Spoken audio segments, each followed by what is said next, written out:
Hello friends, मैं आप लोगों का अपने एजुकेशनल चैनल पे वेलकम करता हूँ।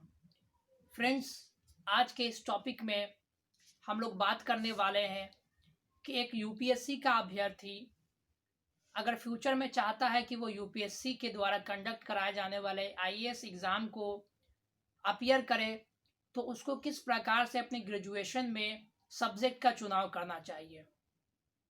फ्रेंड्स, ये काफ़ी ज़्यादा इंटरेस्टिंग टॉपिक है और इसमें बहुत सारे बच्चे हमेशा ही कंफ्यूज रहते हैं।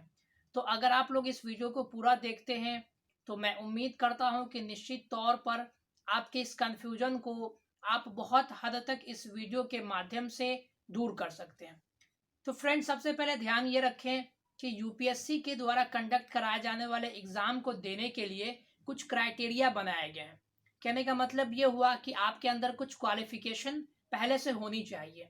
अगर एजुकेशनल क्वालिफिकेशन की बात की जाए तो आप किसी भी कॉलेज, जो यूनिवर्सिटी है या जो कॉलेज है जो सरकार द्वारा मान्यता प्राप्त है, जो यूजीसी द्वारा मान्यता प्राप्त है, उससे आप ग्रेजुएट होने चाहिए। तो ग्रेजुएशन जो होता है सो कई प्रकार से आप लोग कंडक्ट कर सकते हैं या ग्रेजुएशन आप कई प्रकार से कर सकते हैं। फॉर एग्जांपल, अगर आप नॉन टेक्निकल कोर्स में जाते हैं तो आप बीए वगैरह कर सकते हैं। इसमें बहुत सारे सब्जेक्ट को आप लोग चुन सकते हैं। सब्जेक्ट बाय सब्जेक्ट में अलग से आपके सामने एक डिस्कस करने वाला हूं अभी फ़िलहाल। उसके बाद अगर आप चाहें तो साइंस स्ट्रीम से जाकर के बीएससी कर सकते हैं, और अगर आप चाहें कि टेक्निकल कोर्स इससे कुछ किया जाए तो आप इससे जो है सो एक तरीके से इंजीनियरिंग सेक्टर में जाकर के या मेडिकल सेक्टर में जाकर के जो है सो यहाँ से भी आप कोर्स कर सकते हैं।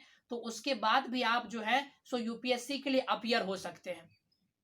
तो सबसे पहले अगर हम लोग बात करें कि यूपीएससी के अभ्यर्थी के लिए कौन सा सेक्टर सबसे ज़्यादा आसान होगा और कौन सा सेक्टर से जो है सो उसको फ्यूचर में चलकर बहुत सारे आसानी हो सकती है यूपीएससी के एग्ज़ाम में।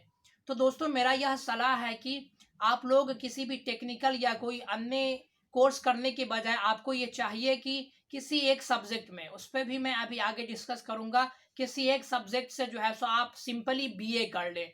क्योंकि इससे होगा क्या कि अगर आप यूपीएससी के द्वारा पूछे गए क्वेश्चन का एक अगर आप क्वेश्चन बैंक को अगर आप देखने की कोशिश करते हैं तो उसमें बहुत सारे ऐसे टॉपिक्स आपको मिल जाएंगे। उसमें मैक्सिमम टॉपिक्स आपको जो हैं सो आर्ट्स स्ट्रीम वाले सब्जेक्ट से देखने को मिलते हैं। तो अगर आप अपने पास्ट समय में या अगर आप आर्ट्स सब्जेक्ट से ही ग्रेजुएट हैं तो इससे आपके लिए बहुत ही ज़्यादा फायदेमंद होगा आपके यूपीएससी के एग्ज़ाम में। इससे आप बहुत सारे फायदे वहाँ इससे बटोर सकते हैं।